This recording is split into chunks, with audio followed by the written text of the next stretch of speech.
Hi students, this is Asma Mushtaq from the EEVIBES and this is the second part of the FETs where I'm going to explain how we can draw the transfer characteristic curves or the universal characteristic curves of the FETs, which is actually the graph between the VGS and the ID. Alright, so you should remember that the output characteristic curves are the graph of the VDS and ID, while transfer characteristic curves, transfer or universal characteristic curves are the graph between the VGS and what I told, it's the ID. Okay, the 2 points that we can obtain abruptly are the VGS of where the ID becomes 0. So this is the first point. And when VGS is equal to 0 volt, this is actually the 0 reference point. So when VGS is equal to 0 volt, you can see from here the maximum current that flows in the FETs is termed as IDSS, which means drain to source current when the gate is short circuited. So this is the second point that we obtain. Fine. When VGS is equal to -1, basically we can draw the transfer characteristic curves or the universal characteristic curves from the output characteristic curves of the FETs. So when VGS is equal to -1, let's mark it over here, ID that is flowing is equal to this.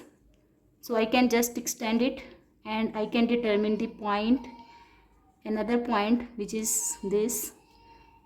Similarly, when VGS is equal to -2, the ID that is flowing can be found by meeting these 2 points or by joining these 2 points.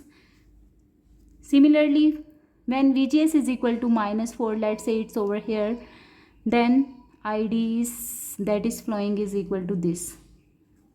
So it can be seen that when VGS is equal to -5 volt, obviously then the current that is flowing in the circuitry or ID is equal to this. So when you will join these points, you can see that a curved behavior or a curved nature of the characteristic curve is obtained. Alright. The ratio of ID, or you can say that change in ID divided by change in VGS is termed as the transconductance, and its ratio or its units is actually Siemens or mho, which is the reciprocal of the resistance basically. In the transfer characteristic curves, the drain current that is flowing can be represented or determined using the relation ID is equal to IDSS into 1 minus VGS divided by VGS off and then whole square. Okay, so this is very important formula that defines the value of the drain current in the transfer characteristic curves. 2 parameters so far that you have seen is the transconductance and the drain current that actually flows in the circuitry. Okay, one thing more, there is a relation between the VGS off and the pinch off voltages, which is VGS off is equal to minus VP. This is very important point that you must remember, that VGS off are those voltages or those values of the VGS when these depletion region actually overlap and there is no drain current from the drain to source.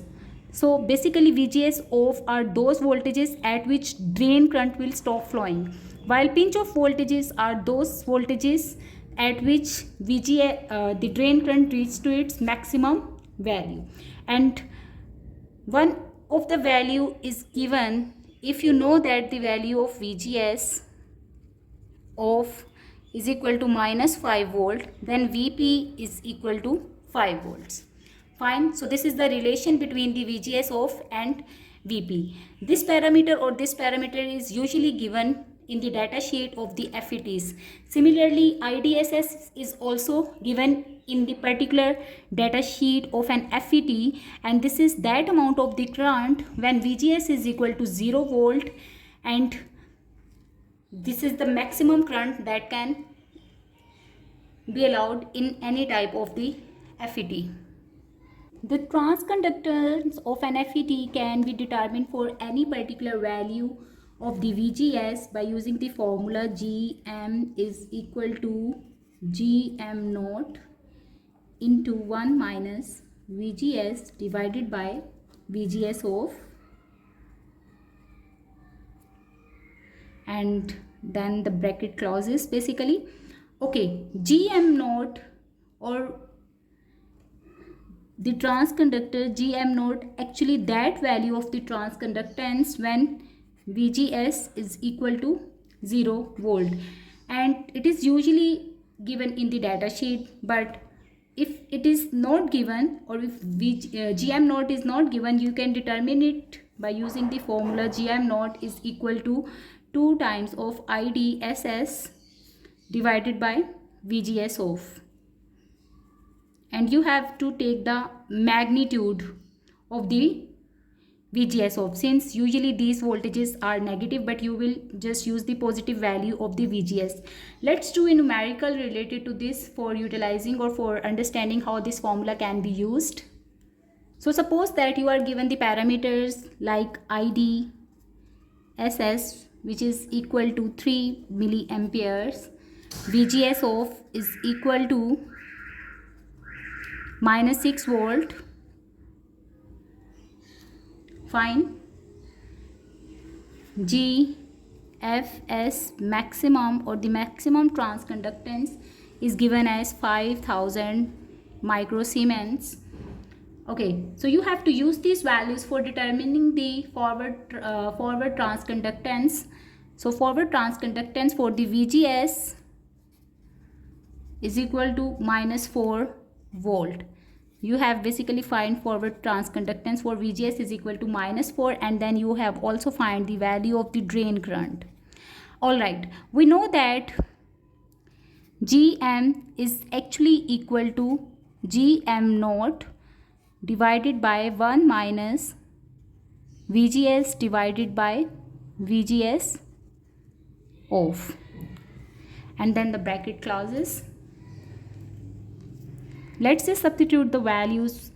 VGM naught, which is the maximum transconductance, is given as 5000 microsiemens into 1 minus VGS is equal to minus 4 divided by VGS of, which is given as minus 6 volt.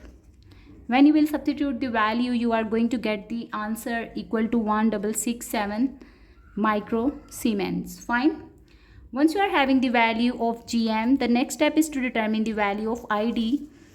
And if you remember that the drain current from the transfer characteristic curves can be determined as IDSS into 1 minus VGS divided by VGS of, and then you have to take the whole square as well. Since IDSS is equal to 3 milliampere, then 1 minus minus 4 divided by minus 6, and you have to take the whole square. After simplifying, you will get the drain current value equal to 333 microampere. So this is the value of the ID and the forward transconductance for the given parameters. Thank you for watching.